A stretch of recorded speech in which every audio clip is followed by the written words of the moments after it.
కర్నూలు జిల్లాలో ఖరీఫ్ రైతుల ఆశలు రోజురోజుకు కరిగిపోతున్నాయి. నెల ప్రారంభంలో కురిసిన వర్షాలతో ఉత్సాహంగా సాగు ప్రారంభించిన రైతులకు ఇప్పుడు ఎల్ నినో ప్రభావం గుబులు పుట్టిస్తోంది. 2 వారాలుగా వర్షాలు లేకపోవడంతో నేలలో తేమ పూర్తిగా తగ్గిపోయి పత్తితో పాటు ఇతర పంటలు ప్రమాదంలో పడ్డాయి.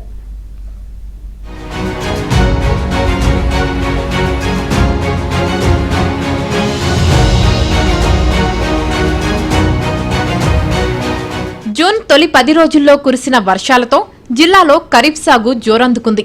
1,08,349 హెక్టార్లో పంటలు సాగైతే అందులో ఒక్క పత్తి పంటే 95,008 హెక్టార్లో విస్తరించింది. కంది 5,990 హెక్టార్లు, వేరుశెనగ 4,938 హెక్టార్లు, ఆముదం 1,970 హెక్టార్లు, సజ్జ, మొక్కజొన్న, కొర్ర పంటలు కూడా సాగయ్యాయి. అయితే కొద్ది రోజులుగా వర్షాలు లేకపోవడం, ఎండలు తీవ్రంగా ఉండడంతో నేలలో తేమ తగ్గిపోయి పంటలు ఎండిపోతున్నాయి.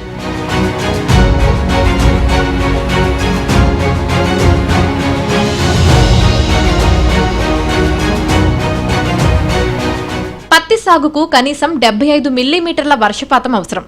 కానీ తగినంత తేమ లేకుండానే విత్తనాలు వేయడంతో నల్లరేగడి నేలల్లో 25,000 హెక్టార్లో మొలకలు సరిగా రాలేదు. చాలా చోట్ల 50% కూడా విత్తనాలు మొలకెత్తకపోవడంతో రైతులు మళ్లీ విత్తనాలు వేయాల్సిన పరిస్థితి ఏర్పడింది. విత్తనాలు, కూలి ఖర్చులు రెండింతలు కావడంతో రైతులపై ఆర్థిక భారం పెరుగుతోంది.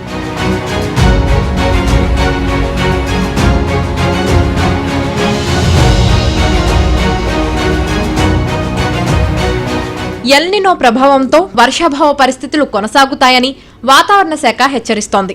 ఎమ్మిగనూరు, నందవరం, గోనెగొండ్ల, ఆదోని, పెద్ద కడుబూరు, మంత్రాలయం, హోలగుంద, దేవనకొండ, ఆస్పరి, మద్దికెర్ర, పత్తికొండ, సి బెల్గల్, హాలహర్వి, కల్లూరు మండలాల్లో పత్తి ఎక్కువగా సాగైంది. కాలువల్లో నీరు లేకపోవడంతో పంటలకు తడి అందించే అవకాశం కూడా లేకుండా పోయింది. మరోవైపు సూక్ష్మ సేద్యం మంజూరు ఆలస్యం కావడం రైతులను మరింత ఆందోళనకు గురిచేస్తోంది.